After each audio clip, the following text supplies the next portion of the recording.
6개월 뒤에 평가받겠습니다. 돈을 어떻게 버는지 제가 보여드릴게요. 주도 산업이 뭔지 알고 모르고 자기가 이런 경쟁력을 만드는 거예요.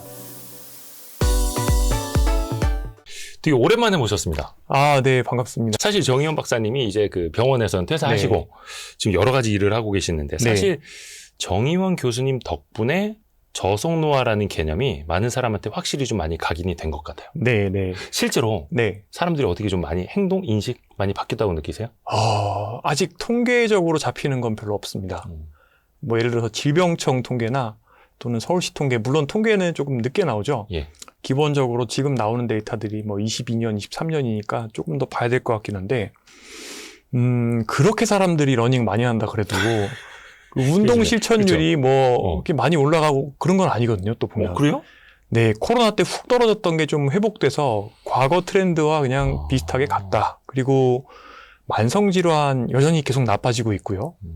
혈압, 당뇨, 고지혈증, 기타, 비만 계속 나빠지고 있습니다. 그래서 아직까지 매크로 데이터에 영향을 주지는 못하고 있는 것 같고, 시큘라 트렌드라 그러죠. 거대한 이런 흐름. 예. 이 거대한 흐름으로 봤을 때는 일단 저당은 확실히 잡힌 것 같습니다. 제로는 확실히 잡혔고. 그렇죠, 요즘에. 네, 그리고 즉석밥에서의 이 잡곡 비중 증가, 잡곡 매출 증가, 이런 것도 좀 확실히 좀 잡히고 있는 것 같고, 또 잡곡을 직접 유통하는 곡물 회사들 얘기 들어보면 이 잡곡 매출이 좀 늘고 있는 게 눈에 보이고, 또 국산 콩 이런 것들도 많이 늘고 있다 그럽니다. 그래서 그래도 사람들이 먹는 것에 대해서 신경을 쓰고는 있는 것 같다, 이런 것들이 보이긴 하는데, 찻잔 속의 태풍으로 안 끝났으면 좋겠는데 아직까지는 이 태풍 크기는 좀 크지는 않은 것 같아요. 이게 우리나라가 뭐든지 그 건강도 그렇고 트렌드, 유행이 빨랐어요. 네. 한때 뭐 막 키토산 유행하면 키토산 엄청 팔리고. 아, 그렇죠. 그런 것처럼. 네. 그래서 이 잡곡밥도 그렇고 사실 뭐 렌틸콩 많이 추천해 주시는 것도 그렇고 이게 유행으로 끝나면 안 될 텐데, 그렇죠? 그러니까요. 사실 거대한 흐름이 되어야 하는데, 시큘러 트렌드가 되어야 하는데, 그러려면 더 많은 분들한테 다가갈 필요는 있다고 생각을 하고요. 뭐 저속노화라는 게 사실 너무 뻔한 생활 습관이긴 하거든요. 네. 기본적으로 모든 병의 예방 수칙에 다 나와 있습니다. 제가 어떤 보험회사에서 주요 6대 질환, 뭐 암, 심뇌혈관 질환, 뭐 폐, 간, 뭐 신장, 우리가 알고 있는 모든 질환에 대해서 어떻게 하면 예방할 수 있는지 영상을 만들어 달라는 부탁을 받고, 근데 생각을 해보면 이 모든 질환을 예방하는 방법이 저속노화 식습관, 저속노화 생활습관이랑 똑같거든요. 이게 암학회에 들어가서 보면 암 예방 식습관 쭉 써 있습니다.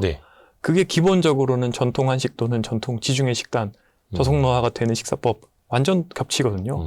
그게 심뇌혈관 질환에도 마찬가지고, 결국에는 세포 기준에서는 노화가 느려지고 몸 관점에서는 노화와 연관되어 있는 만성질환, 대사질환이 예방이 되고, 그 결과로 내가 노인의 몸으로 바뀌는 시점이 지연되니까 여러 가지 병이 생겨나는 시점들도 지연되는 거거든요. 그래서 심뇌혈관 질환, 혈압, 당뇨, 고지혈증, 그리고 암, 그리고 치매, 노쇠, 돌봄 요구가 당연히 다 지연되는 거다 보니까 사실은 인구 고령화가 좀 굉장히 빠르게 진행이 되고 있고, 2035년이면 우리나라가 일본을 따라잡거든요. 고령화 측면에서는. 그리고 지금 60년대생 분들이 다 은퇴를 하고 계시고, 그리고 이제 70년대 초반 분들도 노년기를 준비하셔야 되는 단계고. 벌써요? 네. 거의 이제 뭐 70년대 초반생들이 50대 중반이지 않습니까? 그러니까 몇 년만 지나면 지금 60세가 되시면 정년이시거든요. 그러다 보니까 이 건강에 대한 관심은 앞으로 더 중요해질 거라고 생각을 합니다. 그래서 저속노화라는 이름이 아니더라도 어떻게 하면 내가 나이 들어서 잘 먹고 잘 살 수 있는지, 그리고 또 의료 비용, 돌봄 비용 줄일 수 있는지에 대한 관심이 많으실 거고, 그런 환경에서 저나 또 많은 의사 선생님들께서 지금 뭐 이런 저속노화 식단, 저속노화 생활 습관, 또 뇌 건강 좋게 만드는 방법, 저속노화가 또 생활 습관을 통해서 치매도 예방할 수 있는 방법이기도 하거든요. 그래서 이런 것들 지속적으로 말씀을 드릴 필요는 있지 않나 싶고요.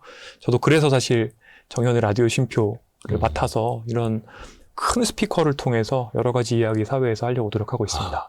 그러니까 6대 질환, 그러니까 어떻게 보면은 보험사가 정말로 기피하는 그런 주요 질병하고 저속 노화를 이제 피하는 거하고 거의 네. 뭐 똑같은 거네요. 그러면. 똑같습니다. 사실 근데 그 실천이 어려워서 그렇고. 실천이 어렵죠. 또 그것도 되게 궁금해요. 교수님이 네. 정말 여러 가지를 설파하셨는데도 여전히 바로잡히지 않거나 네. 진짜 이거 사람들이 여전히 잘못 알고 있다거나 꼭 좀 바로잡고 싶다는 오해가 있다면 어떤 게 있을까요? 일단은 제일 좀 열받는? 예? 그러니까 열받는 게 있어요? 네, 교수님도? 제일 좀 안타까운 그런 것들은 일단 이 저속 노화나 세포의 노화, 몸의 노화와 이 얼굴 노화를 좀 혼동하는 경우입니다. 아, 그래요? 네, 사실 물론 관련은 있습니다. 네네네. 얼굴 노화와 몸 노화가 한 20% 정도 관련이 있는데 많은 분들께서 저속 노화 개념을 이 얼굴이 곱게 유지되는 것, 젊은 네. 상태로 유지되는 엔티에이징하고 같은 거라고 생각을 하세요. 오해하세요. 일반적으로 얼굴이 좀 동안이면 젊어 보이고 네. 그 당연히 젊어 보이는 게 동안인데 네. 그게 노화랑 똑같진 않다는 거예요? 한 20%만 그렇고? 20%만 그렇고 사실은 얼굴은 일단 제일 중요한 건 자외선이고요. 그 다음에 네, 연배 있는 분들은 사실 리프팅이나 이런 것들을 통해서 근본적으로 이렇게 잡아당기면 네네네. 링클 주름이 펴지기 때문에 네. 이게 사람의 알고리즘으로 돌렸을 때 사람의 얼굴에서 제일 노화와 잘 연관되는 게 이 주름의 개수와 깊이거든요. 네네. 그래서 이거는 이게 당겨버리면 그냥 젊어 보입니다. 그러니까 젊어 보이는 건 젊은 게 아니다. 그러니까 사람들이 저속 노화를 안티에이징이랑 혼동하셔서 뭐 화장품 바르면 좋아진다. 저속 노화 화장품. 아니면은 피부 동안인 연예인들의 저속 노화 생활 습관 이런 식으로 이제 그러니까 저속 노화를 마치 우리 사회가 동경하는 젊음의 모습을 유지하기 위한 수단으로 생각하는 분들이 많다는 거예요.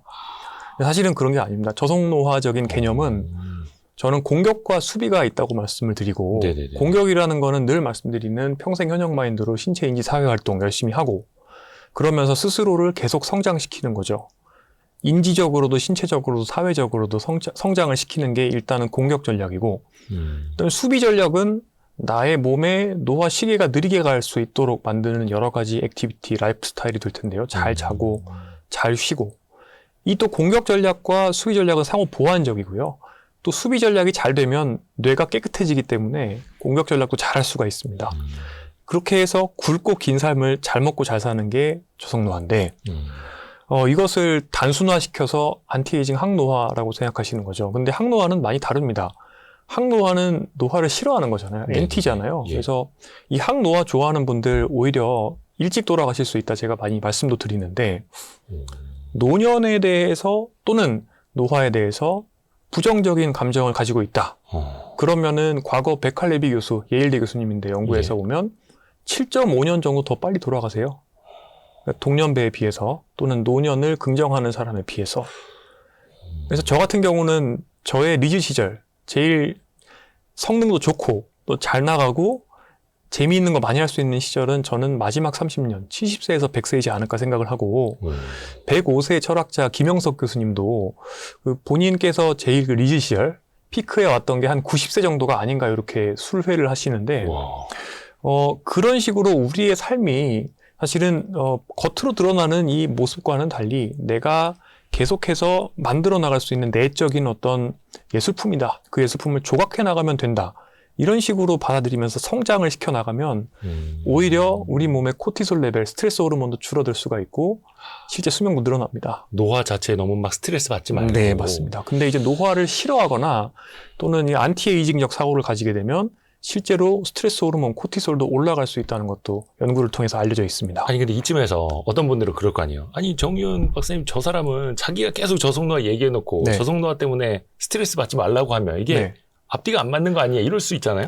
네, 앞뒤가 맞습니다. 왜냐하면 실제로 저는 변동성이 있는 삶이 중요하다고 늘 말씀드리지 않았습니까? 변동성. 지난번 여기 녹음하러 아마 작년 네. 연말에 왔을 때도 비슷하게 말씀드렸을 겁니다. 시장도 변동성이 있는 시장이 건강하고 사람도 변동성이 있는 라이프 스타일 유지하는 게 건강하다. 이렇게 늘 말씀을 드리는데요. 그래서 실제로 사람이 그렇게 설계가 되어 있다 이런 말씀도 많이 드립니다. 사람은 fast and feast라 그래서 fast는 breakfast 할 때 first입니다. 네. 빠르다 할 때 그 fast랑 철자는 같은데 굶는 거죠. feast는 축제입니다. 원시시대 수렵 채취 사회의 사람은 이 fast and feast를 강제로 겪었습니다. 코끼리 한 마리 잡으면 우연히. 그럼 운이 정말 좋은 거죠. 그러면 빨리 먹어야 됩니다. 네. 안 먹으면 썩습니다. 과식을 하는 거죠. 냉장 보관 수단이 없으니까. 예, 냉장고 없고 냉동실도 없으니까 유통업자도 없고 그러다가 이제 상당히 오랜 기간 동안 또 쫄쫄 굶어야 되고 막 뿌리 같은 거 따먹고 막 이래 그 뿌리 캐서 먹고 채취 그리고 막 뭐 작은 동물들 막 사냥해서 먹고 그랬을 겁니다. 이걸 그래서 패스트 앤 피스트라고 하는데 사람 몸은 거기에 맞춰져 있습니다. 그래서 백세인 마을, 장수 마을에 가보면 늘 제가 말씀드리는 게 이분들이 항상 경박단소하게 드시는 게 아니라 평소에는 경박단소하게 가볍게 드시지만 하지만 또 즐거운 날에는 술도 많이 마시고 또 고기도 많이 먹을 수가 있습니다. 그래서 항상 기분 좋게 살고 이 기분 좋게 사는 것만큼 또 수명 연장에 즉각적인 효과가 있는 게 없습니다. 말씀드린 노화에 대해서 긍정적인 관점을 가지고 편안하게 마음 드시면 7.5년 더 사실 수가 있고 또 긍정적인 뷰를 전반적으로 가진 사람이 매사에 또 이렇게 막 나를 또 올가매고 스트레스 받는 사람보다 수명이 또 그만큼 길거든요. 그래서 뭐 제가 얼마 전에 어떤 분한테 우스개로 담배를 끊으라고 말씀드리면서 그 담배 끊는 거하고 스트레스가 참 안 좋은데 담배 피는 거하고 스트레스가 참 안 좋은데 네. 이 담배를 하루에 한 4분의 3갑쯤 피면 네. 수명이 한 7.5년 뭐 또는 한 10년 정도 짧아집니다.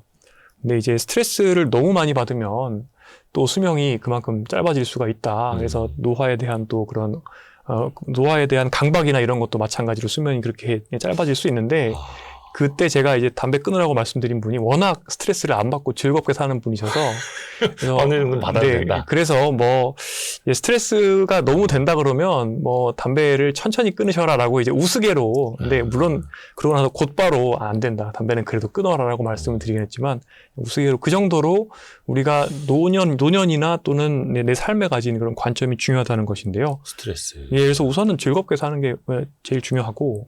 그러면 그 변동성 잠깐 말씀해 하셨는데 네.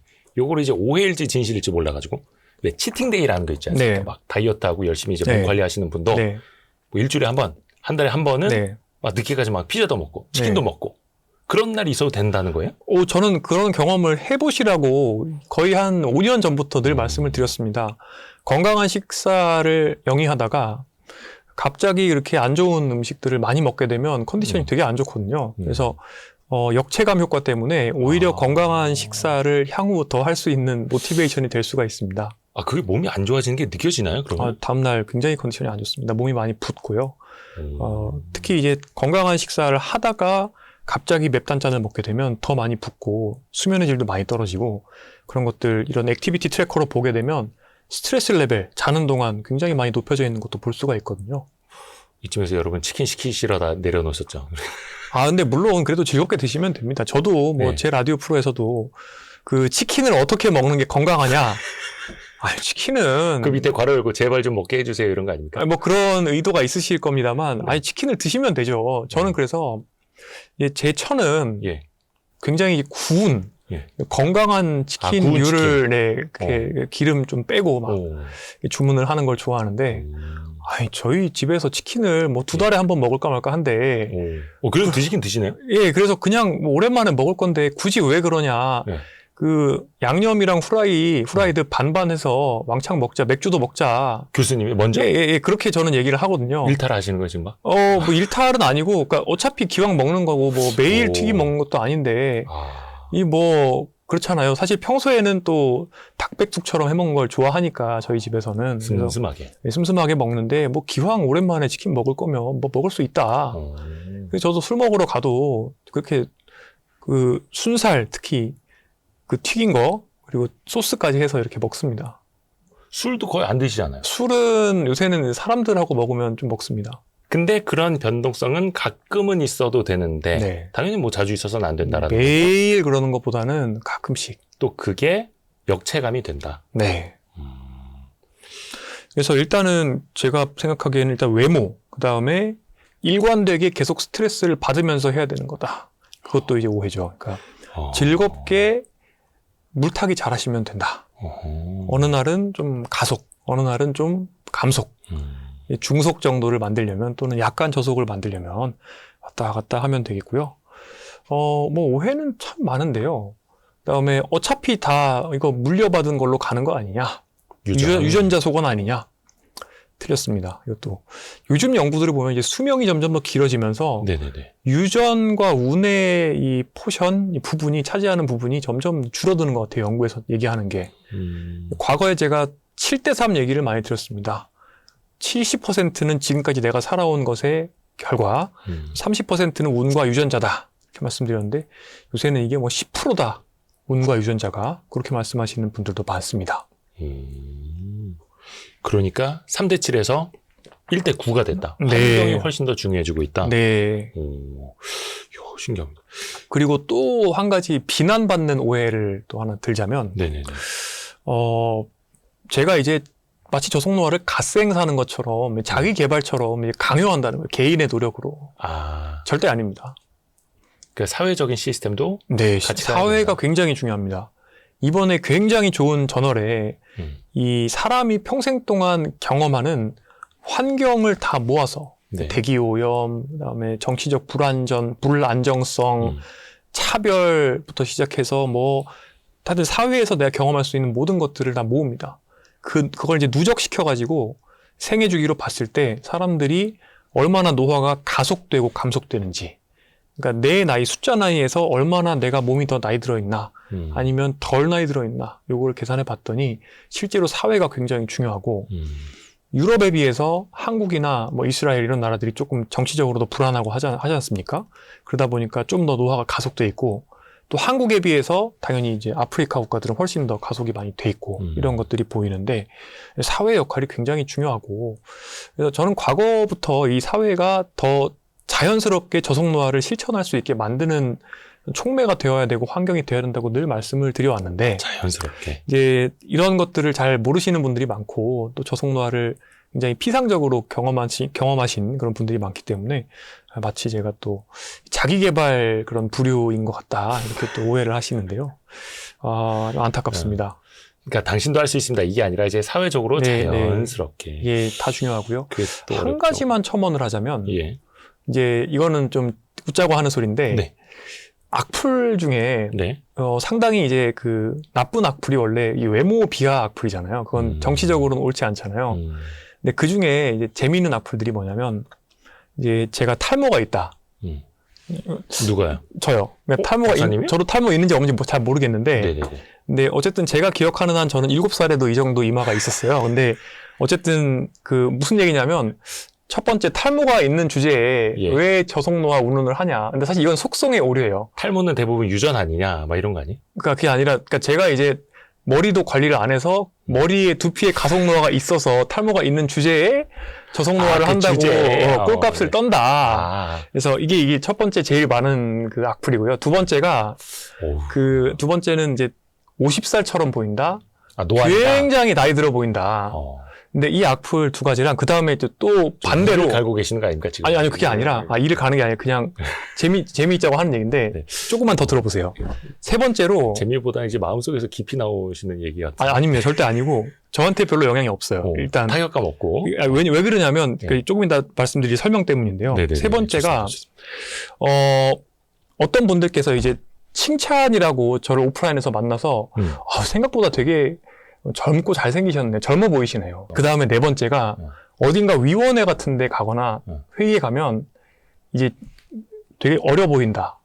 이건 이제 넌 여기서 발언권 없다는 뜻이거든요. 그런데 이 1번, 2번, 3번, 4번이 공통적으로 뭐냐면 에이지즘이에요. 에이지즘, 연령주의 또는 연령차별주의. 세상에 3대 차별이 있습니다. 성차별, 인종차별, 그 다음에 연령주의, 연령차별. 근데 이 연령주의를 가지고 있는 사람들은, 특히 한국 사람들은 얼굴 모습은 20대에 고정돼야 된다고 생각을 해요. 그것도 연령주의죠. 그러니까 안티에이징 좋아하는 사람들이에요. 이런 부류들은. 그 다음에 이런 부류들 중에 이 위원회에서 서열 정리하자는 사람들, 그런 분들도 연령주의예요. 이런 분들은 대개는 봤을 때 한국 사람의 중위 연령에서 5살 정도는 더 많아야, 나이가 많아야. 지금 기준으로 하면 한 52 정도는 돼야 어디 가서 발언권이 있다라고 생각하는 부류죠. 이런 사람들은 그래서 제가 어디 가서 강연을 하려고 하거나 하면 뭐 이런 머리에 피가 안 마른 놈이 나왔어.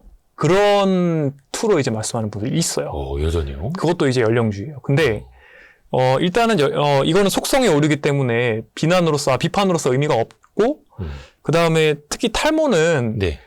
그 비난의 대상이 될 수 없어요. 그건 정말 그렇죠. 유전이 그건 나오는 표현형이기 때문에 본인이 좋아서 탈모된 있건 없건 그거는 그러니까 문제가 되지 않아요. 그다음 세 네네. 번째로 마찬가지로 어떤 사람이 나이가 들어 보이거나 또는 나이가 젊어 보이는 거나 하는 것도 사실은 말을 할 대상이 아닌 거죠.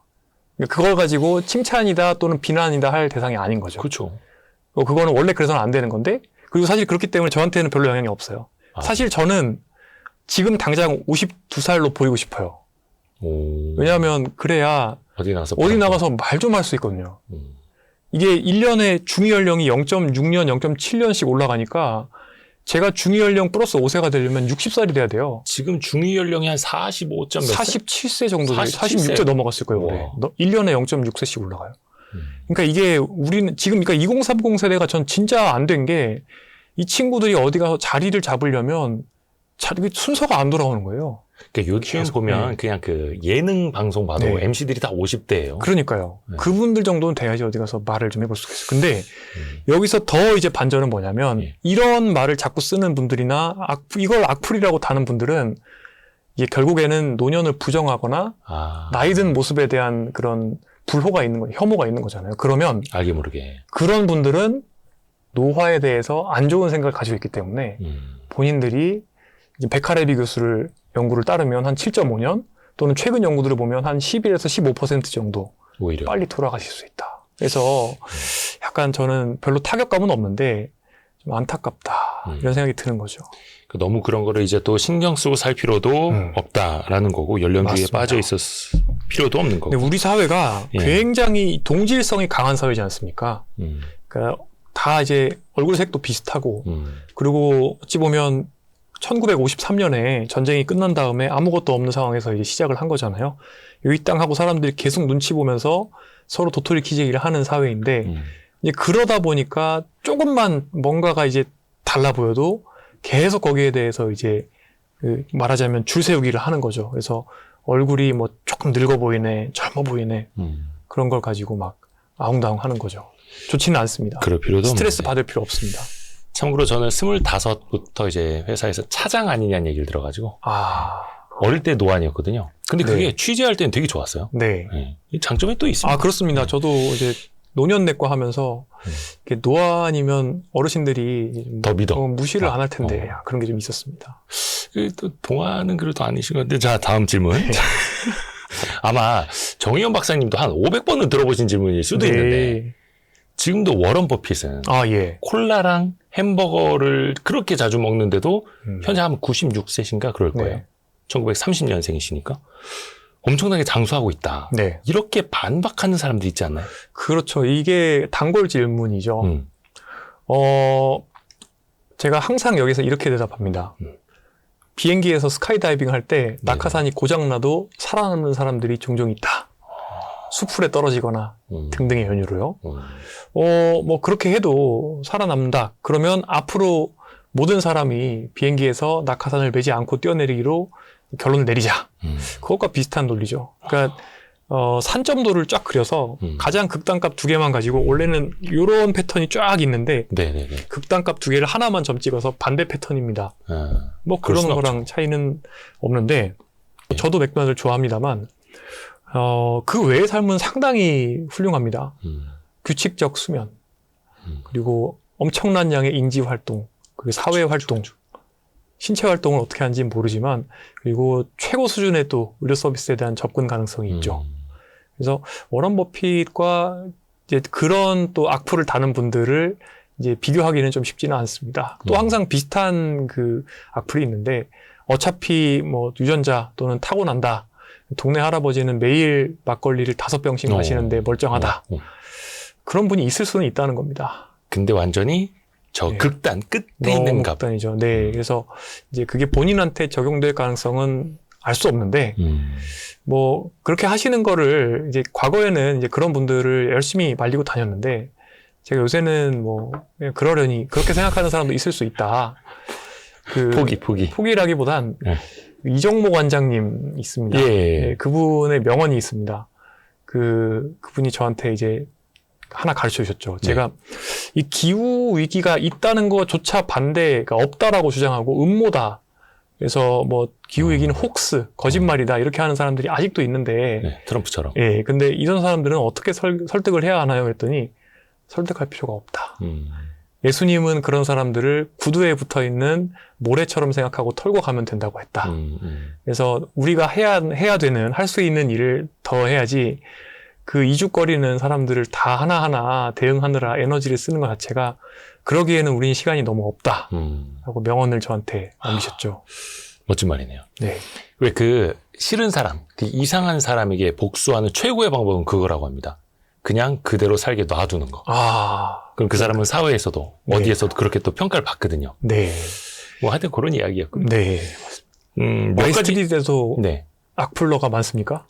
좀 있죠. 아, 그렇군요. 그래도 이제 구독자 늘어나다 보니까 좀 네. 이제 진성이 아닌 분들도 좀 있어가지고. 그렇죠. 근데 한 뭐 80만 명 정도는 괜찮습니다. 80만. 우수하십니다. 우수하세요. 오늘 어떻게 하다 보니까 정의원 박사와 악플 읽기 막 이렇게 되거든요. 악플 읽기가 됐네요, 거의. 그죠? 근데 이게 확실히 많은 또 오해도 풀어가야 돼요. 그런 것도 있어요. 아까 워런 버핏 같은 경우는 이제 최고 수준의 의료 서비스에 접근할 수 있는 그런 이제 뭔가 돈도 있고, 이제 부와 명예도 있고, 경제적으로는 아니면 시간적 여유가 있는 사람이나 저속노화하는 거 아니야? 관리도 할 수 있어야 하는 것 아니야? 또 이렇게 생각하시는 분들 있지 않나요? 네. 관리라는 표현은 저는 잘 안 쓰지만, 자기돌봄이라고 생각을 하고요. 자기돌봄이 안 된 상태로 우리가 일을 하고 또 공부를 한다. 뭐 운동일 수도 있고요. 여러 가지 액티비티를 한다. 쉽지 않습니다. 저는 요즘에 자동차 레이싱의 비유를 많이 합니다. 많은 분들께서 정말 많은 걸 이루고 싶어 하시고 또 이런 것들을 이루기 위해서 잠을 줄이고 운동을 줄이고 식사를 나쁘게 합니다. 그렇게 하는 것은 우리가 르망 24시 레이스의 자동차를 출전시키는데 메인터너스, 유지 보수를 전혀 하지 않고 나가는 것과 비슷하고요. 그 르망 24시 레이스를 할 때 굉장히 중요한 게 이 RPM, 그 자동차의 게이지죠. 회전수, 엔진 회전수를 얼마까지 쓰느냐를 감독이 잘 결정을 해야 되는 게 굉장히 중요한 일인데요. 오래 버텨야 되니까. 참고로 르망 24시는 진짜 24시간 동안 한 대의 차로 여러 드라이버들이 이제 교대로 하면서 운행을 하는 겁니다. 맞습니다. 프랑스에 있는 그 르망 그 사르트 서킷이 있는데요. 거기를 24시간 동안 도는 건데 자동차는 못 바꾸면 드라이버는 바꿀 수 있는데 근데 이제 RPM을 너무 보수적으로 쓰면 성능이 떨어지고 RPM을 너무 적극적으로 쓰면 차가 퍼져서 중간에 리타이어 할 가능성이 높아집니다. 근데 이제 한국 사회는 기본적으로 사람들이 작대기 긋는 걸 참 좋아해서 쭉 우상향. 그러니까 내가 나를 더 쥐어짜면 우상향 더 많은 양의 무언가를 이룰 수 있다라고 생각을 하고 60년대, 70년대, 80년대 우리 한국 사회가 가지고 있는 성공 방정식이 그런 거였고 그 결과로 지금의 기성세대는 실제로 GDP가 성장하는 걸 봤고 우리나라가 제조업을 잘하는 걸 봤기 때문에 이걸 강요합니다, 사회에. 그러다 보니까 자기 돌봄을 도외시한 채로 사람들이 미친 듯이 달려나가요. 너무 제 얘기 같은데요. 너무 찔려가지고. 항상 그렇게 말씀하시더라고요. 그런데 이 과정에서 또 과정은 너무 힘드니까 일이 너무 힘드니까 또 스트레스도 굉장히 또 험하게 풉니다. 험하게 풀어요? 그러니까 뭐 술을 때려 마신다거나 아니면 예를 들어서 뭐 책을 보지 않고 쇼츠를 막 계속 보고 졸릴 때까지 보다가 잔다거나 이런 식으로 건강에 안 좋은 방식으로 풀고 여행을 가더라도 그 여행이 제대로 된 휴식이 아니라 오히려 코티솔을 높여주는 스트레스 호르몬을 높여주는 방식으로 막 여기저기를 최대한 빨리 지도 펼쳐놓고 빨리 찍고 동그라미 쳐가면서 그런 식으로 정말 지극히 한국적인 방식으로 여행을 하게 되는데 이런 식으로 하다 보면 또 자기 돌봄이 나빠지는데 저는 이것을 반대로 풀어내야 된다고 항상 말씀을 드리죠. 운동을 안 하기 때문에 성능이 안 나오는 겁니다. 운동을 하고 나면 창의력이 100에서 160까지 올라간다는 증거가 많이 있는데 또 운동을 하면 BDNF 같은 좋은 호르몬도 나와서 실제 뇌 기능도 좋아지는데 근데 운동을 안 하세요. 그러니까 운동을 안 하면 자동차 엔진의 성능이 떨어지는 거예요. 그러면 12시간 일을 해도 운동하고 8시간 일하는 것만큼의 효과만 나올 수가 있는 거죠. 근데 사실 저는 이게 또 이번에 이 송기령 선생님 새로 나온 책 그 경량 문명이라는 책이 나왔는데 이거 하고 또 최근에 저희 유튜브에서 소개해드렸던 이철승 교수님의 오픈 엑시트 서강대 교수님이신데요. 이 책이 저는 내용이 제 저속노화 마인드셋이랑 똑같다고 생각을 해요. 그러니까 과거에 어찌 보면 눈치를 봐야 되고 직장에서 내가 진짜로 성과를 내는 게 아니라 야근을 하는 것처럼 보여야 되고 오랫동안 앉아 있어야 되고 상사보다 늦게 집에 가야 되고 일찍 나와야 되고 또 그 일하는 시간이 짧아지면 버릇없는 사람 되니까 그러면 승진이 안 되고 이런 문화가 있었던 거잖아요. 근데 이제는 그게 없어진다는 게 저속노화 마인드셋 그리고 오픈 엑시트 그리고 경량 문화, 경량 문명 다 똑같은 생각이거든요.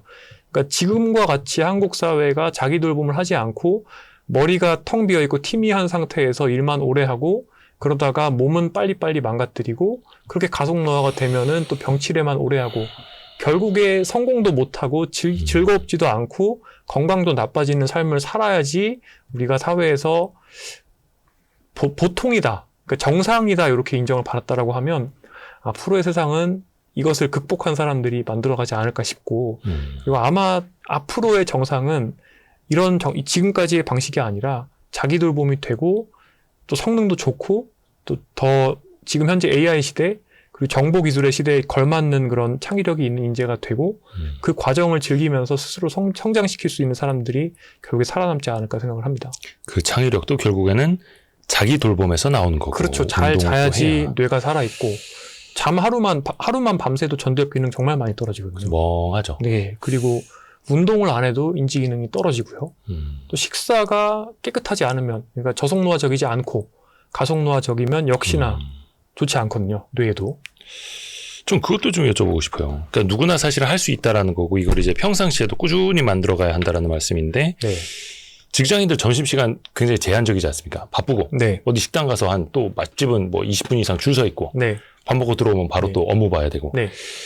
바쁜 이 점심시간 내에서도 뭔가 저속노화 실천이 가능합니까? 네. 어떻게 하면 됩니까? 일단 과거에 비해서 이 강제로 팀원들과 함께 이렇게 식당 가서 밥을 먹는 문화는 많이 좋아진 것 같고요. 저는 개인적으로는 뭐 병원에 있을 때도 간단하게 점심 먹는 걸 좋아했습니다. 간단하게 먹고 그리고 점심시간에 운동을 한다거나 아니면 점심시간에 바깥에 나가서 산책을 한다거나 점심시간 1시간을 사실은 사용을 하면 굉장히 의미 있게 사용할 수가 있거든요. 아예 낮잠을 잘 수도 있습니다. 파워냅을 할 수도 있고요. 파워냅 20분 정도만 잠을 자도 아데노신, 그러니까 우리 몸의 피로물질이죠. 거의 뭐 2시간어치를 분해시켜준다 이런 이야기도 있기 때문에 다양한 방식으로 사용해 보실 수가 있습니다. 요즘에 제가 MBC에서 라디오 쉼표 마치고 12시에 출발해서 1시 전에 시청에 도착을 합니다. 네. 그러면 점심시간이 없지 않습니까? 그러네요. 그 시간에 어디 가서 먹기에는 상당히 좀 불편하거든요. 또 막 사람들도 많고 이래갖고 시간도 부족한데 간혹씩은 약간 저도 그 위로를 하기 위해서 스스로를 위로하기 위해서 뭔가 좀 가속노화적인 음식을 밖에 나가서 먹기도 하는데요. 국수 같은 것도요? 뭐 국수 먹을 때도 있고 뭐 제육덮밥 같은 거 있잖아요. 맛있는 거. 그 사람들이 다 막 쳐다보는 거 아니고 저기 봐라 정의원 박사 왔는데 뭐 먹는가 봐라 막 이렇게. 그럴 수도 있죠. 쌀국수를 먹은 적이 한 번 있고 제육덮밥을 먹은 적이 한 번 있는데요. 네. 근데 보통은 어떻게 하냐면 섬유질이 굉장히 많이 들어있는 프로틴 바가 있어요. 제가 개발에 참여했던 뭐 광고 목적은 아닙니다. 근데 그냥 정말 섬유질과 단백질이 좀 보강이 필요하니까 복합 탄수화물 이 3가지가 들어있는 프로틴 바를 하나나 2개 정도 먹고 그다음 두유 하나 먹고 그리고 입가심으로 디카페인 커피 제가 들고 다니는 가루가 있거든요. 그거 하나 먹고 뭐 그렇게 하면은 일단 저한테 필요한 것들은 대부분 충족이 되고 이론적으로는 이상적으로는 이 프로틴 바가 아니라 닭가슴살이 들어있는 샐러드를 먹으면 더 좋겠지만 참 좋은 건 아니지만 그걸 어쨌든 가공을 해서 바의 형태에다가 다 녹여 놓은 거죠. 그렇게 저는 할 때가 많이 있고요. 뭐 하여튼 점심시간은 어떻게 활용하느냐에 따라서 참 그 좋은 회복의 기간이 될 수 있다고 생각을 합니다. 근데 이 시간 동안 뭐 예를 들어서 부대찌개를 왕창 먹는다. 오후에 컨디션 되게 안 좋겠죠. 그 단백질바 하나랑 우유 하나를 먹는 게 점심이 되는 겁니까? 그 프로틴 바가 한 160칼로리이고 2개 먹으면 320칼로리고요. 네네네. 두유가 90칼로리 정도 되는데 그러니까 410칼로리로 약간 적죠. 저칼로리이긴 한데 저는 아직도 지금 그 작년 올해 늘어난 지방을 좀 빼는 중이고 근육은 벌크업을 하는 중이라서 단백질은 충분히 먹어줄 필요가 있는데 프로틴바 하나에 12g 단백질이 들어있고 섬유질도 뭐 되게 많이 들어있습니다. 저는 그래서 그런데 보면 뭐 6g, 뭐 12g 이렇게 단백질 들어있다고 써 있는데 그 체감이 잘 안 되는 거예요. 12g 정도의 단백질이면 어느 정도나 되는 거예요? 그러니까 공복을 유지하면서 단백질, 근육 단백질 분해가 되는 걸 딱 막으려면 저희 연배에서는 일단 20g 정도의 단백질을 딱 먹어주면 됩니다. 하루에요? 아니요. 끼니다? 한 끼에. 그래요? 많은 거 아닙니까? 그렇게 많은 건 아닙니다. 그러니까 20g에서 24g 정도를 먹으면 그러니까 점심에 그 정도의 단백질을 먹고 약간의 복합 탄수화물을 먹고 그다음 섬유질을 먹어서 이제 이게 천천히 몸에서 흡수되도록 해주면서 플러스 두유 하나에 9g 단백질이 들어있거든요. 33g이니까 이 정도면 제가 보통 MBC에서 라디오 하기 전에 달리기 하고 또 웨이트를 1시간 좀 넘게 하기 때문에 그때 이제 운동한 거를 제가 또 가지고 올 수 있는 근육으로 집어넣을 수 있는 먹은 거를 제대로 다 근성장으로 이어갈 수 있는 정도의 단백질은 되죠. 교수님 오시기 전에 제가 이제 점심에 촬영 하나 하고 점심을 못 먹어서 단백질 하나에 닭가슴살 요만한 거 있지 않습니까? 그거 하나에 20g. 단백질 음료 하나 먹었거든요. 네. 그래도 되는 겁니까? 섬유질이 좀 더 있으면 좋죠. 섬유질. 네. 근데 일단은 그러니까 버티기용으로는 나쁘지 않죠. 근데 약간 앞에서도 말씀하셨습니다만 항노화, 저속노화 이런 걸로 스트레스 받으면 안 된다고. 근데 그렇게 먹으면서도 약간 또 이렇게 살아도 되나 싶은 거예요. 근데 어찌 보면 뭐 예를 들어서 컵라면에 삼각김밥을 먹는다. 네. 그것보다는 훨씬 낫죠. 그러네요. 네. 근데 사실 또 생각해보면 우리가 점심을 외식을 맛있는 거 먹으러 간다고 했을 때 그 외식으로 얻게 되는 탄단지나 그 음식들의 특성이 컵라면의 삼각김밥과 크게 다르지 않은 경우가 많습니다. 그래서 오히려 좀 소박해 보이지만 닭가슴살의 단백질 그 쉐이크 하나가 훨씬 나을 수도 있습니다. 이게 참 어렵긴 한데 또 한켠에서는 이거 실천을 하면서 또 스트레스는 받지 말아야 하고 이게 또 이거를 또 다시 또 뒤집어서 보면 어렵다고 생각은 또 하지 말아야 할 것 같고 네. 그래서 어렵고 그렇습니다. 근데 그게 저는 라디오 라이브가 어려운데 이대원 선생님께서는 안 어렵잖아요. 네네네. 그죠? 그런 느낌이에요. 그쵸. 연습을 하면 그리고 습관이 되면 체득을 해서 네. 왜 렌틸 콩밥이 제일 맛있고 이게 제일 몸에 좋고 난 행복한데 이렇게 되는 거예요. 네, 저 조금 전에 한 프랜차이즈 대표님이랑 통화를 하다 왔는데 이제 이분은 워낙에 잡곡밥을 드시는 분이거든요. 그래서 식당에서 잡곡밥을 제공하기 위해서 잡곡밥을 또 지어서 드셔보시고 전화를 주신 거예요. 근데 잡곡밥 맛있다. 이분도 워낙에 알고 계신데 다만 이제 어떻게 하면 이것을 많은 사람들이 당연하게 기본 옵션으로 생각해서 먹게 만들어야 될지에 대해서는 이 외식 산업 업계가 좀 고민을 같이 해봐야 되지 않겠나 이런 말씀을 주셨거든요. 예를 들어서 공깃밥 하나 추가는 1,000원인데 잡곡밥은 한 2,000원. 그러니까 이런 또 사람들이 뭐야 이럴 수도 있고. 근데 사실 저는 2,000원이어도 1,000원 더 내고 무조건 먹을 거거든요. 그러니까 예를 들어서 무슨 순댓국 밥이다. 그러면 기본은 흰쌀밥 주는데 순댓국, 당면 순대 말고 피순대에다가 흰쌀밥을 먹으면 혈당 스파이크가 저는 엄청 오거든요. 실제 측정을 해보면. 아니 근데 순댓국에 잡곡밥 완전 좋죠. 안 어울리는데? 아니, 저희 집에서는 그렇게 해 먹거든요. 그래요? 요즘에 이렇게 냉동으로 해서 순댓국 배달을 해서 먹을 수 있잖아요. 그 인터넷에 시켜서 잡곡밥, 렌틸콩 제가 만든 그 CJ 햇반 그거랑 같이 해서 먹으면 일단 혈당 스파이크도 없고 포만감도 거의 뭐 대여섯 시간 갑니다. 그러면 이제는 그냥 밥에 기본값을 잡곡밥으로 이렇게 하자는 거네요. 장기적으로는 그게 맞지 않을까요? 근데 그게 가격 차이가 좀 많이 납니까? 또 많이 좀 잡곡값은 비싸야 정상인 거예요? 잡곡이 훨씬 비쌉니다. 그리고 만약에 국산 잡곡을 쓴다고 그러고 국산 콩을 넣는다 그럼 많이 올라갑니다. 예를 들어 쌀값 대비 지금 보면 쌀이 20kg에 한 6, 7만 원 하니까 1kg에 3만 원, 3만 5천 원 잡으면 렌틸 콩이 1kg에 한 2, 3천 원 하거든요. 수입산이죠. 네네네. 서리태가 100g에 한 2, 3천 원 합니다. 네. 그러니까 서리태는 10배 비싼 거죠. 그러니까 쌀에 10배 비싼 거죠, 서리태는. 국산 콩은.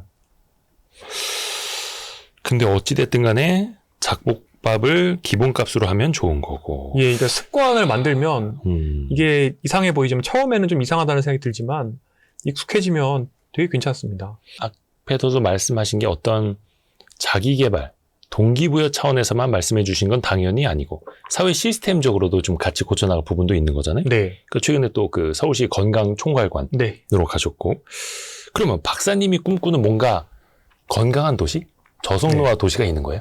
어떤 모습이에요? WHO 건강도시 개념을 참고하면 딱 제가 생각하는 것과 일치하는데요. 예. 시민이 경험하는 도시, 그러니까 도시에서의 삶, 우리가 뭐 예를 들어 10년 동안 서울시에서 산다라고 했을 때 그 도시에서의 삶 자체가 자동적으로 건강한 생활 습관을 향해서 도움을 주는 시스템이어야 되는 거죠. 저는 라이프스타일 초이스라는 표현을 합니다. 이게 건강 행동 선택 뭐 이런 건데, 그러니까 생활 습관 선택. 예를 들어서 내가 A에서 B로 이동할 때 어떤 방식의 교통수단을 선택할 것인가. 그게 다리가 될 수도 있고 따릉이가 될 수도 있고 지하철이 될 수도 있고 버스가 될 수도 있고 자가 운전이 될 수도 있고 택시가 될 수도 있죠. 네.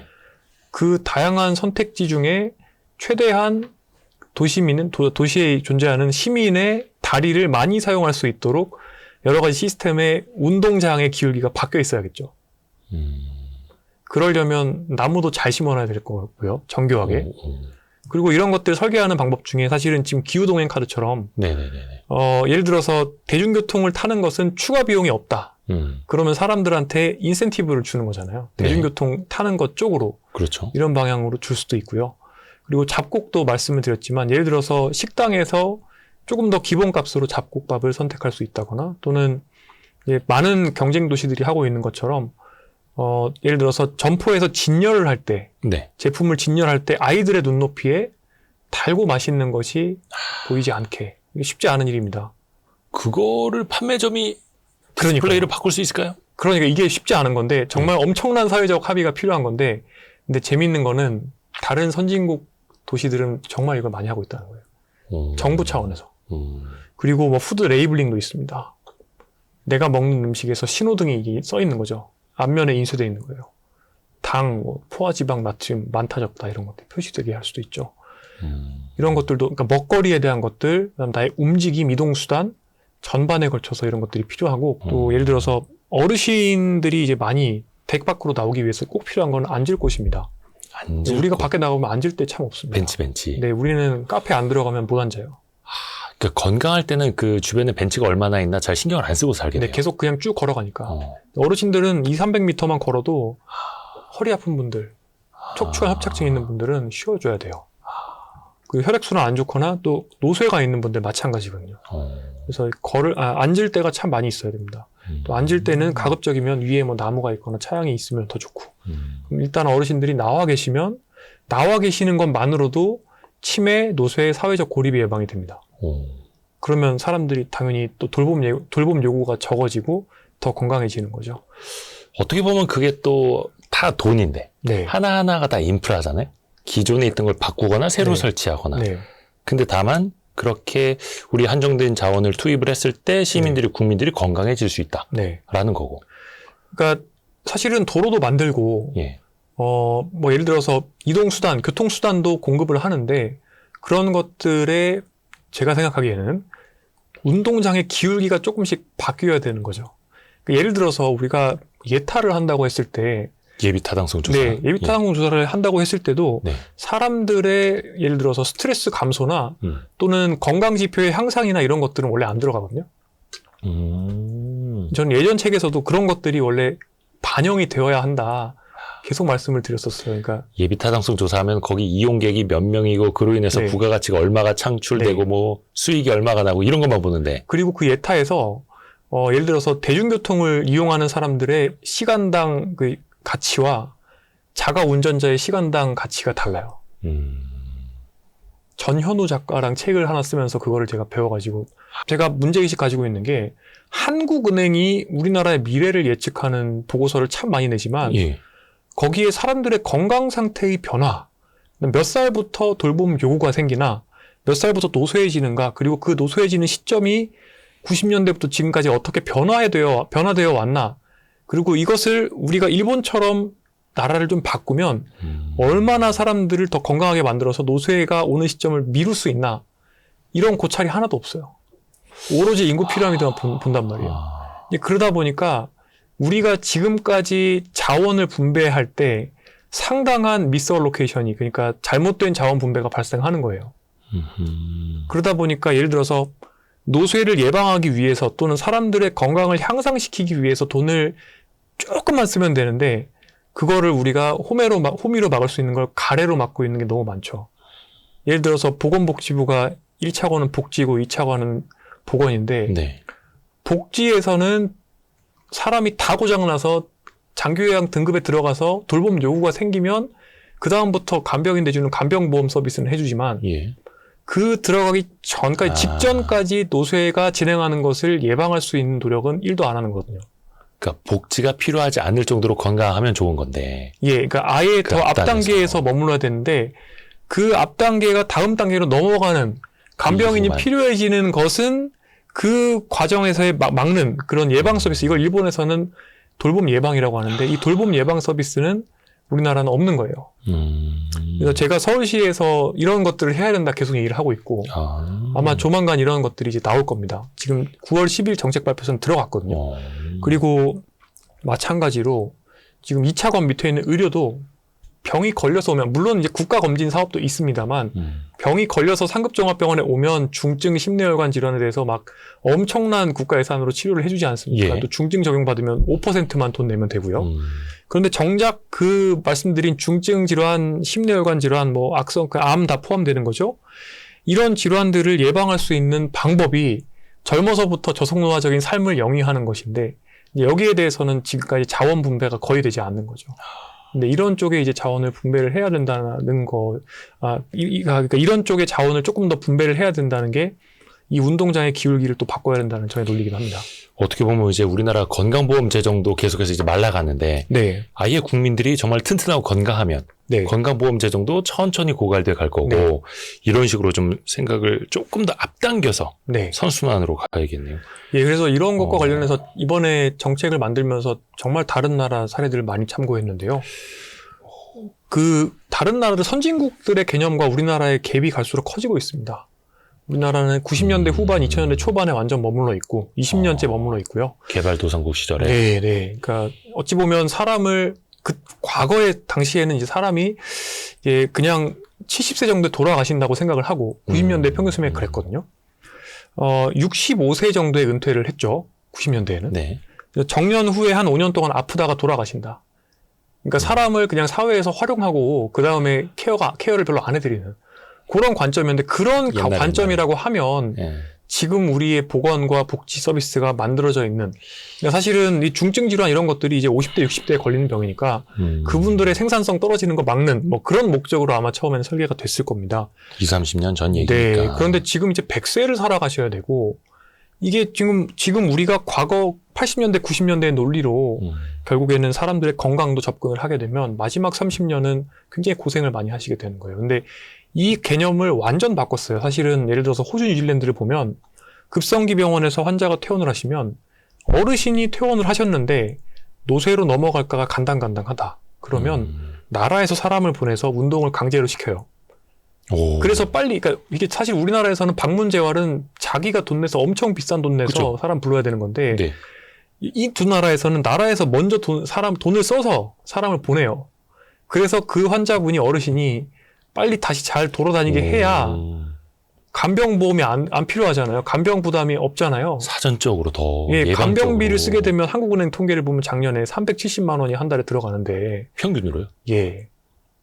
그 장기요양에 들어온 사람 한 어르신 한 분이 한 달에 돌봄 비용으로 지출하는 게 국가와 본인 포함해서 370만 원을 쓰시게 되는데 그 돈이 사실은 뭐 재활치료사, 그러니까 물리치료사 한 분을 댁으로 보내드리는데 한 시간에 뭐 교통비 포함해서 15만 원이 든다고 했을 때 그렇게 뭐 20회만 해주면 이 분이 와상으로 안 가고 다시 원래 상태대로 걸어다닐 수 있다라고 하면 결국에는 300만 원만 쓰면 그 이후에 모든 기간 동안에 간병 부담이 줄어드는 거잖아요.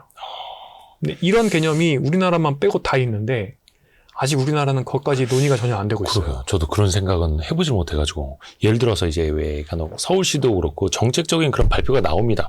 아까 네. 그 뭐 시민이 경험하는 도시 네. 이런 좋은 캐치프레이즈 나오면은 별로 기사 그 상위에 실리지도 않아요. 아, 그렇습니다. 예, 뭐 경제면 뭐 당연하고 네. 뭐 건강면에 잠깐 실릴까 싶은데 맞습니다.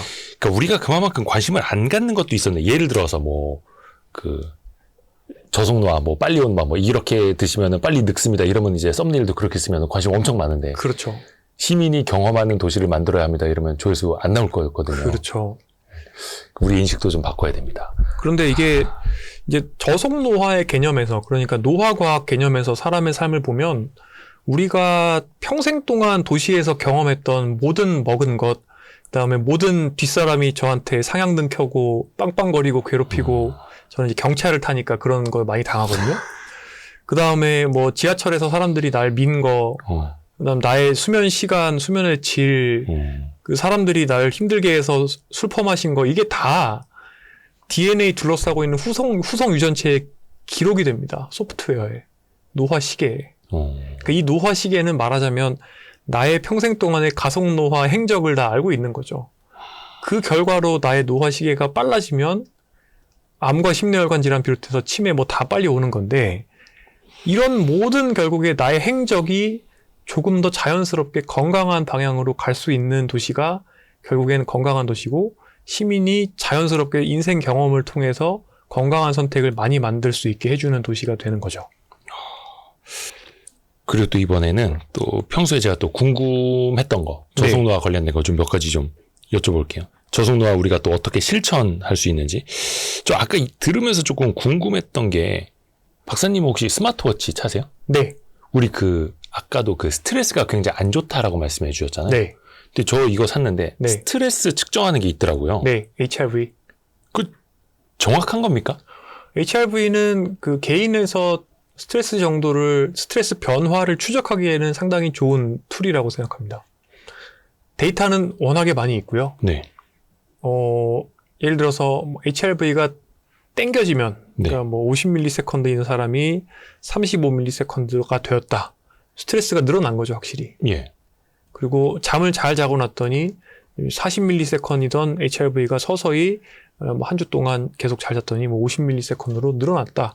좋은 겁니다. 아, 또 신경 쓰이네. 지금 스트레스 높음으로 나오는데. 아, 보시죠. 오늘 그래도 일일 평균은 조금 높지 않은 편인데 네. 거의 볼 때마다 높아요. 그래서 저는 이거 볼 때마다 또 스트레스 받는 거예요. 그래서 이거 왜 샀지? 안 보는 게 근데 그 스트레스를 낮추는 방법, 일단 예. 잠을 잠. 네. 여기서부터 찔리기 시작합니다. 예, 이대호 대표님이 잠을 항상 되게 아끼셔서 요즘에 그래도 한 6시간 정도는 자려고 노력하고 있습니다. 네. 예. 잠 잘 주무시고, 그다음에 저는 최근에 이제 한 달 정도 됐네요. 카페인을 빼봤어요. 그래서 디카페인 커피가 워낙 잘 나와서 그냥 디카페인만 먹었더니 낮에 스트레스 레벨이 많이 줄어들었고요. 저는 카페인에 좀 예민했나 봐요. 그리고 개인적으로는 술 마시면 많이 올라가고요. 술 마신 직후에. 이게 사람마다 달라요. 근데 술 마시고 나면 스트레스 올라간다는 건 원래 알려져 있습니다. 스트레스 호르몬 나오고요. 그래서 술 마시고 수면의 질이 떨어지는 것도 스마트워치가 잘 보이고요. 그러고 나면 다음날 하루 종일 또 스트레스 레벨이 높은데, 그래서 또 운동도 하고 난 직후에는 올라가지만 운동을 꾸준히 하면서 점차 HRV가 개선되는 것도 이제 나타나거든요. 그다음에 제가 하는 또 호흡 명상 방법 몇 가지가 있는데, 그런 것들 하면 거의 즉각적으로 스트레스 레벨이 바닥으로 떨어집니다. 그래서 여러 가지를 활용하는데, 지금 말씀드린 것들은 다 데이터는 있습니다. 운동도 스트레스 개선에 도움이 되고, 잠 도움되고요. 술은 나쁘고, 카페인은 명확하지는 않습니다. 그리고 호흡은 확실히 도움이 됩니다. 이게 확실히 스트레스를 좀 낮춰야 저속노화가 되는 거고, 수명도 좀 당연히 늘어날 텐데. 네, 스트레스가 낮아야 우리 뇌의 디시전, 의사결정이 건강한 방향을 향할 수가 있습니다. 건강한 음식을 먹어도 즐거울 수가 있고요. 이게 근데 사람마다 카페인에 더 예민한 사람이 있듯이 스트레스에 조금 더 예민한 사람이 있을까? 예를 들어서 좀 그냥 신경질적인 사람들? 혹은 막 민감한 사람들, 네. 센서티브한 사람들 있지 않습니까? 그 사람들이 그러면은 스트레스도 더 많이 받고 질병이나 노화에도 더 불리한 걸까요? 되게 재미있는 지적인데요. 예. 그 샌딜 멀레이너선이 쓴 최근에 다시 재출간된 결핍은 어떻게 우리를 변화시키는가? 옛날 제목이 조금 더 직관적이에요. 결핍의 경제학. 거기서 이제 사람의 대역폭이라는 그 샌딜이 직접 붙인 이름이 있습니다. 밴드위스죠. 과거에 이제 홈즈와 라헤의 스트레스 점수 척도라는 게 있는데요. 예를 들어서 배우자의 죽음은 100점. 뭐 이런 식으로 있거든요. 네. 직장에서의 승진이 20점이었나? 이사, 30점 이런 식으로 내가 일상에서 경험하는 이벤트들이 다 점수가 되고요.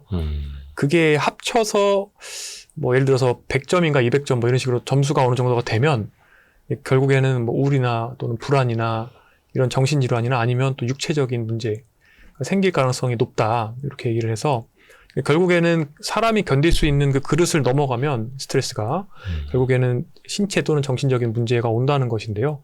이것을 이제 샌딜은 대역폭이라고 얘기를 하고요. 저는 이게 또 내재 역량과 비슷하게 갈 거라고 생각을 합니다. 실제로 노인에서 네. 어떤 생리학적인 스트레스를 빵 때렸을 때 네. 항암 치료거나 아니면 큰 수술 아니면 중환자실 입원 굉장히 큰 스트레스잖아요. 스트레스를 네네네. 빵 때렸을 때 그렇죠. 이 어르신들이 그러면 선망이 생기냐, 그러니까 의식 혼탁이 오느냐, 아니면은 예를 들어서 퇴원을 대구로 하시느냐, 이런 걸 가지고 스트레스에서 제대로 극복을 하는지를 볼 수가 있거든요. 제가 주로 연구하는 분야가 그거였는데, 네네네. 그래서 얼만큼 우리 몸이 망가지면, 즉 내재 역량이 줄어들면 내 몸의 전체적인 신체 인지사회 정서 기능이 퍼포먼스가 떨어지게 되면, 그러면은 이제 스트레스에 취약한가 이런 걸 저는 분석하는 일을 했습니다. 근데 사람은 실제로 그래서 이 내재 역량을 변화시킬 수가 있고, 결국에는 회복 탄력성이 더 좋아질 수도 있고, 더 취약해져서 회복 탄력성이 떨어질 수도 있는 거거든요. 그래서 변합니다. 예를 들어서 전반적인 라이프 스타일이 좋지 않고, 그리고 그 원인이 이 샌딜이 얘기하는 것처럼 밴드위스, 즉 대역폭이 좁아져 있고, 그럼 그 원인이 예를 들어서 무언가 결핍이 있다. 즉 가처분 소득이 부족하다. 또는 가처분 시간이 부족하다. 아니면 가처분 집중력이 부족하다. 그래서 지금 당장 빈곤 때문에 당장 카드 빚이 쌓여 있고, 또는 이제 전하 대표님처럼 일이 너무 많아서 그것 때문에 거의 이렇게 저글링을 하고 있다. 그런 상황이면 이제 샌딜은 대역폭이 줄어든다고 얘기를 하고요. 대역폭이 줄어들게 되면 터널링이 온다.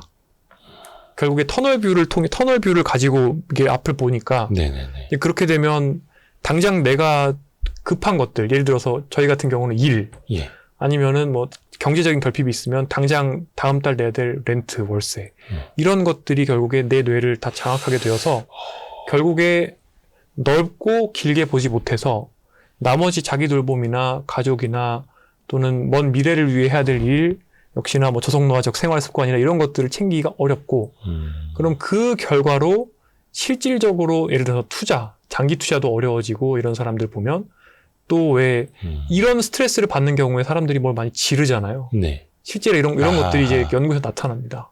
충동 구매 같은 네, 거. 터널링 돼 있는 사람이 그래서 음식도 안 좋은 거 먹고 그 물건도 더 지르게 되고 나한테 건강에 안 좋은 방식으로 행동하게 되고 미래 자기를 갬블링, 게임을 했을 때, 그러니까 2년 후에 나한테 건강한 습관 또는 예를 들어서 2년 후에 내가 지금의 내가 100원 받는 거와 2년에 내가 110원 받는 거랑 경쟁했을 때 얼마면은 네가 지금 100원을 저축하겠냐.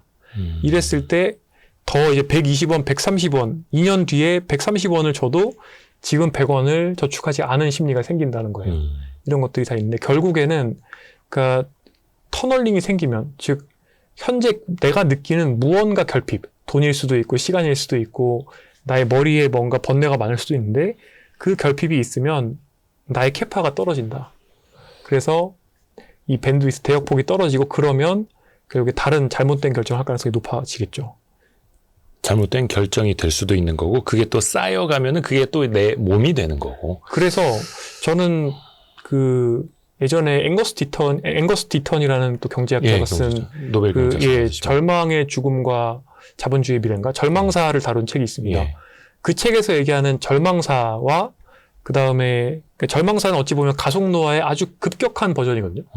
그러니까 되게 절망사라는 게 이게 뭐 이게 너무 힘들어서 막 너무 힘이 들어서 자살을 하거나 아니면은 마약을 사용하다가 돌아가시거나 아니면 술을 정말 막 포금해서 알코올 중독으로 돌아가시는 이런 것들을 절망사라고 하는데 지금 현재 스트레스를 많이 받는 한국 사람들이 가속노화 음식을 먹고 결국에는 비슷한 기전의 자기 파괴잖아요. 다만 네네네. 절망사는 이렇게 굉장히 빠르게 돌아가시는 거고 이 한국적인 가속노화는 굉장히 마지막에 30년을 고생하시는 건데 결국에 같은 메커니즘이고 이러한 악순환에 빠지게 되는 거는 결국에 사회가 나한테 만들어내는 스트레스 때문이라고 저는 생각을 하고 그 결과로 내가 저속노화적인 삶을 선순환이 만들어질 수 있다는 걸 알매도 불구하고 만들기가 너무 어렵기 때문이다라고 늘 말씀을 드려왔습니다. 그래서 사회의 역할이 더욱더 중요하다는 거고요. 이게 스트레스를 받으면 안 된다고 생각을 하면서 또 스트레스를 받고 있어가지고 어떻게 스트레스를 안 받는 방법? 뭐 대표적으로 운동하고 명상하고 잠 많이 자고 즐겁게 사시면 됩니다. 맨 처음에 저희 녹음 시작할 때 말씀드렸던 것처럼 그냥 즐겁게. 저는 방송하고 이런 게 참 일하는 게 재밌거든요. 일이 좋아서 많이 하고. 그렇다고 하시죠. 네. 그리고 그러니까 스트레스를 낮춰야 된다고 스트레스를 받지 마시고요. 그러니까 잘 자야 된다고 생각하면은 또 못 자죠. 더 못 자거든요. 불면증 치료의 1번이 뭐냐면 자야 한다는 강박입니다. 그러니까 다시 불면증 치료의 제1순위가 뭐냐면 이 자야 한다는 강박을 없애는 거. 네, 그래서 그걸 없애야 잘 잘 수가 있고 내일 내가 6시에 깨야 되는데 이 지금 잠을 아직까지 못 자고 있으면 어떡하나라고 생각하면 절대 못 자거든요. 그렇죠. 그래서 그게 그런 것처럼 스트레스를 없애야 하는 데라는 스트레스를 받지 않으셨으면 좋겠습니다. 생각을 안 하시면 됩니다. 거의 뭐 이제 부처님의 가르침이 그러하듯이 그걸 좀 이제 털어내고 해야 하는데 그게 말처럼 쉽지는 또 않더라고요. 이제 코끼리를 보지 마 그러면 코끼리가 보이는 것처럼 스마트워치를 안 차는 것도 방법입니다. 괜히 사가지고 큰 돈 주고. 저는 그래서 요즘에 그런 생각합니다. 왜 새벽에 자다가 깨잖아요. 그러면 이제 앞으로 이제 몇 시간 못 자는데 내일 또 일정 많은데 스트레스 막 자고 잠이 안 오는 거야. 그래서 요즘에 좀 깨달았습니다. 어떻게든 되겠지. 2시간 누워있으면 그래도 잠은 자겠지. 약간 이렇게. 근데 그때 2시간 누워있는 것보다 잠이 너무 안 오면 그냥 이렇게 약간 미등 하나 켜놓으시고 스탠드 노란색 이런 거 하나 켜놓으시고 일어나셔서 물 한 잔 드시고 소변 보시고 그러고 종이책 같은 거 보다 보면 또 솔솔 잠이 오거든요. 그래요? 그렇게 하시면 됩니다. 그래야 됩니다. 그 사이에 또 내 일정이 어떻게 막 이러면 안 되는데. 그러니까요. 이게 어려워요. 일정이 너무 많으셔서. 컨트롤 해야 됩니다. 또 하나, 이거는 많으면 좋다고 제가 들었거든요. 예를 들어서 장내 미생물이 많은 사람들이 장수한다는 건 맞는 말입니까? 그게 다양성. 장내의 개수가 아니라 장내 미생물의 다양성이 좋으면 대사적으로 건강하죠. 건강할 가능성이 높죠. 그러니까 연관성이죠. 근데 장내 미생물의 다양성을 프로바이오틱스를 먹어서 그러면 만들어낼 수 있느냐? 꼭 그렇지는 않고요. 그걸 여쭤보려고 했는데. 근데 이제 전반적인 라이프 스타일이 좋은 사람들이 또 장내 미생물 다양성이 좋아지고 이게 선순환, 악순환 관계인 것 같아요. 우리가 장내 미생물 대표적으로 유산균. 그 유산균은 뭐 TV에 광고도 엄청 나오고 무슨 막 고급 유산균부터 뭐 별거 다 있고. 근데 유산균만 먹는다고 해서 장내 미생물이 다양해지는 거는 아니고. 유산균은 그러면 장내 미생물 중에 하나일 뿐인 거예요? 그러니까 그렇죠. 뭐 일단 우리가 장내 미생물의 모든 포트폴리오를 다 유산균으로 만들어줄 수는 없고요. 장내 미생물을 좋게 만들어주는 가장 빠르고 쉬운 방법은 첫째는 일단 그 지중해 식단과 비슷하게, 그러니까 저속노화 식단과 비슷하게 콩 많이 드시고 통곡물, 콩과 통곡물이 겨가 많거든요. 통곡물에 겨가 많고 콩은 겨가 없죠. 콩에는 그냥 그 안에 탄수화물 중에 상당 부분이 또 섬유질이어서 이 콩과 통곡물을 많이 먹게 되면 옛날에 왜 대변 잘 나오게 만드는 파이버 할머니들 많이 드셨잖아요. 섬유질. 그런 효과가 있어서 또 이런 것들이 또 그중에서 일부 올리고당 같은 게 또 콩에 많이 들어있는데 이런 것들이 장내 미생물에 도움이 많이 됩니다. 파이버면 이제 섬유질 뜻하는 거죠. 섬유질이 이제 미생물에 의해서 약간 이렇게 대사가 됩니다. 소화가 되면서 이 쇼체인 패리 애시드라고 해서 단쇄 지방산을 많이 만들어내는데 이런 것들이 우리 몸에 좋은 거거든요. 그래서 일단은 섬유를 많이 먹어서 좋은 미생물 성장을 또 만들어주면 좋고요. 초가공식품, 특히 몸에 안 좋은 포화지방이 많거나 그리고 당분이 많은 이런 네. 과자 같은 거죠. 예. 감자칩, 감자튀김 이런 것들은 장내 미생물에 굉장히 안 좋습니다. 장내 미생물이 막 그러면 사라져요? 장내 미생물의 다양성이 소실되고 주로는 이제 비만 쪽과 연관되어 있는 안 좋은 미생물군이 잘 성장하게 됩니다. 무조건 다양하게 먹는 게 좋은 것도 아니고 네. 가려서 좋은 것 위주로, 섬유질 위주로 다양하게요. 무조건 다양하게 드셔도 되게는 괜찮지만, 그러니까 이제 해로운 거는 굳이 많이 먹을 필요는 없죠. 그러니까 조금씩만 드시면 되죠. 그 파이버가 이제 섬유질. 네. 미에로 파이버라고 있지 않습니까? 네. 음료수. 네. 그거 섬유질 맞나요, 그거는? 그렇게 많이 들어있지는 않습니다. 섬유는 꽤 많이 먹어야 되기 때문에, 네. 보통 이제 브로콜리 100g에 한 2.5g 정도 들어있거든요. 하루에 섬유질을 한 20g 정도 드셔야 되기 때문에 꽤 많이 드셔야 되는 겁니다. 섬유질이 20g이면은 브로콜리를 이만큼 먹어야 되는 거 아니야? 그러니까 브로콜리만으로는 좀 안 어렵죠. 되고. 그럼 얼마큼 뭘 먹어야 돼요? 사실 그래서 예. 그 샐러드? 현미와 현미를 포함한 통곡물과 콩 이런 것들을 많이 안에 먹게 있으니. 되면 단백질도 있고 섬유질도 있고 밥을 먹으면서도 섬유질 섭취가 되는 거여서 이게 잎채소도 많이 먹으면 좋은데 잎채소만으로는 그 섬유질 요구량을 따라가기가 어려워서 다양한 방법으로 해주면 좋고 현대인이 특히 바깥에서 직장 생활하면서 제일 먹기 어려운 게 이 섬유질입니다. 흰쌀밥에다가 뭐 부대찌개 먹는다 그러면 그 안에 뭐 채소가 별로 없지 않습니까? 그러니까 바깥 생활하면서 섬유질 먹기 참 어려워서 댁에서 드실 때는 그래서 잡곡을 드시는 게 좋고 네, 그래서 잡곡밥이 섬유질에도 도움이 되고 단백질에도 도움이 되고 그렇습니다. 그리고 또 하나가 그 과일 드실 때 과일을 깎지 말고 좀 드시면 좋겠어요. 과일에도 사실은 여러 가지 미량 영양소가 있고 또 식물 화학 물질들, 항산화 물질도 많고 그리고 섬유가 있는데 이 섬유가 껍질에만 있습니다. 거의. 그래서 또 이 미량 영양소와 식물 화합물도 대부분 다 껍질에 들어 있습니다. 네. 그래서 껍질을 다 깎고 과육만 먹으면 맛은 좋지만 사실은 몸 입장에서는 별로 안 좋죠. 그러니까 껍질째 먹을 수 있는 과일은 껍질째 먹어라. 네. 참외, 사과, 참외도, 네, 복숭아, 그다음에 키위, 포도. 키위요? 네. 그 키위 털 막. 그린 키위는 털이 좀 있고 털도 괜찮습니다. 먹어보면. 그럼 골드 키위 정도는. 골드 키위는 털이 없습니다. 섬유질이 있어야 되니까 소화에도 또 그렇고. 네. 그 건강기능식품으로 뭔가 보충하는 것들 간단하지 않습니까? 특히 이제 현대인들한테. 네. 섬유질도 뭐 맛있는 거. 요즘에는 왜 콜라겐도 이렇게 짜 먹는 거 나오고 유산균은 당연하고. 네. 이런 것들 어떻게 도움이 됩니까? 섬유 보충제는 도움될 수 있습니다. 그 메커니즘적으로 도움이 좀 될 수가 있는데, 나머지는 애매합니다. 종류가 너무 많아서 이것도. 콜라겐은 일단은 콜라겐을 먹었을 때 이 콜라겐이 미사일처럼 피부까지 가는 경우는 별로 없고요. 콜라겐은 단백질이어서 먹는 콜라겐. 네. 예, 프롤린으로 이제 프롤린이 쭉 연결되어 있는 건데, 그게 다 그냥 분해가 돼서 아미노산으로 소비가 됩니다. 그래서 쉽지 않습니다. 그 먹는다고 막 이렇게 피부 탱탱해지고 이런 거 아니에요? 그러니까 그렇게 미사일이 달려있지가 않아서 쉽지는 않고, 보통은 아미노산으로 활용돼서 그냥 뭐 그게 근육으로 들어갈 수도 있고 아니면 혈당 높여서 그냥 포도당으로 활용돼서 뇌에서 쓸 수도 있고 뭐 그런 겁니다. 또 여러분도 궁금해하실 만한 거 제가 하나 대신 여쭤볼게요. 지금 갑자기 떠올랐는데 족발.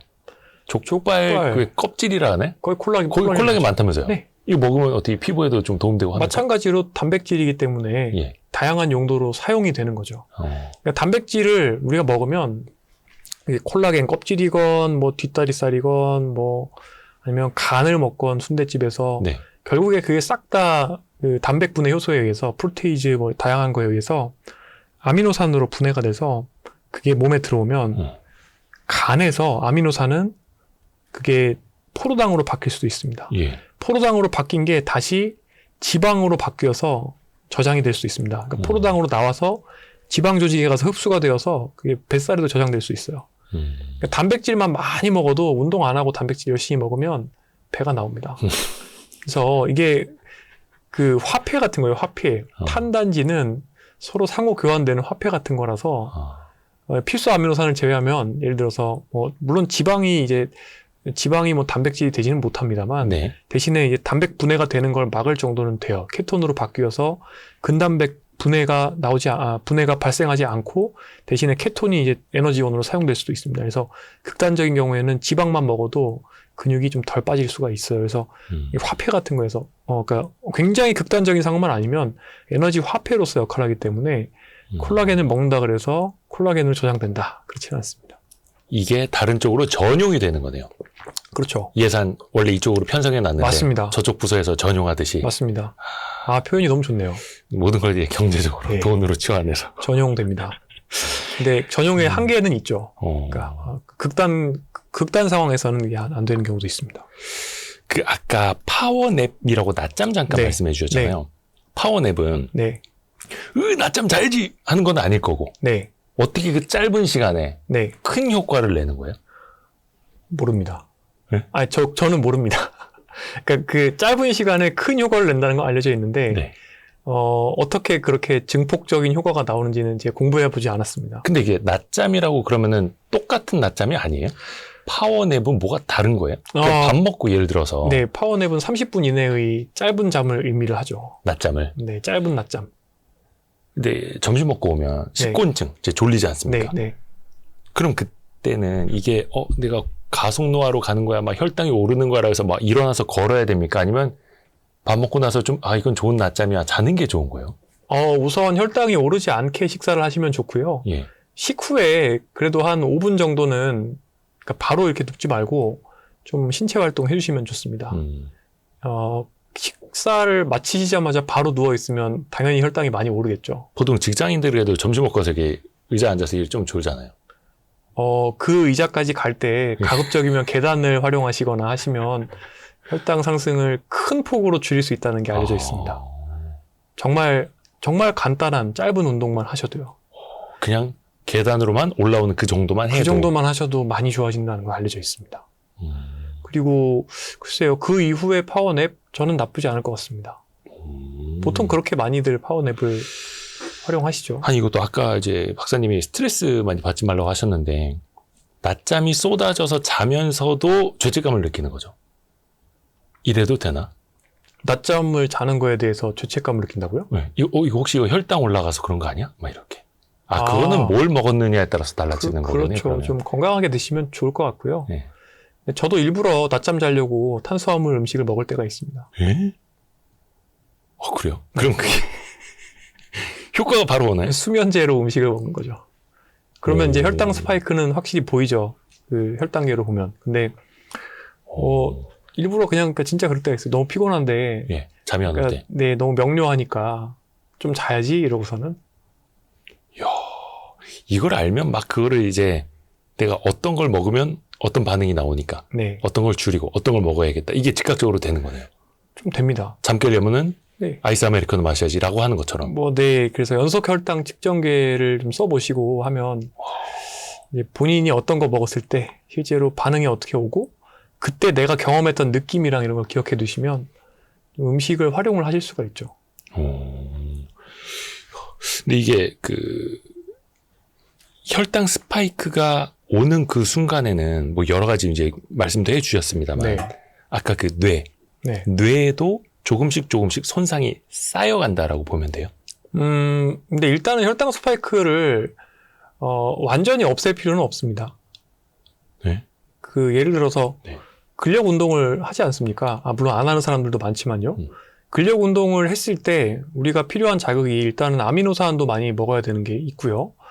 두 번째로 인슐린도 좀 필요합니다. 인슐린이 나와줘야 되고 그래야지 인슐린 수용체 밑에 있는 또 mTOR가 활성화됩니다. 네. 이 mTOR가 근육 합성의 신호등 같은 역할을 하는데 이 mTOR가 활성화가 적당히 되는 게 제일 좋은데 적당히 되려면 이 아미노산 특히 루신 이런 것들도 좀 먹어줘야 되고 또 mTOR는 이 근력 운동의 자극도 연결해가지고 인풋으로 받거든요. 이런 것도 있는데 어쨌든 인슐린도 좀 필요합니다. 그래서 인슐린이 절대 안 나오게 만들겠다. 아주 좋은 방법은 아니거든요. 그러니까 그러면은 근육이 결국에 좀 빠집니다. 적당한 활성화가 좋아서 너무 엄격하게 하실 필요까지는 없고요. 그래서 뭐 저도 그렇게 엄격하게는 안 합니다. 사실은. 그래서 혈당 스파이크는 막을 필요가 없는데 그러니까 완전히 다 차단할 필요까지는 없는데 질문이 뭐였죠? 뇌. 혈당 스파이크가 심하면 예. 그 상황에서 예를 들어서 보통 우리가 지방질이 들어있는 단순당 정제 곡물을 먹기 때문에 네. 예를 들어서 정확하게 거기에 맞는 게 짜장면이죠. 죄송합니다. 짜장면 집을 운영하시는 자영업자분들께 절대 그런 나쁜 의도는 없습니다만 지방이 많이 들어있는 이 단순당과 정제곡물이 많은 음식의 대표격이어서 예를 든 것입니다. 저도 짜장면 좋아합니다.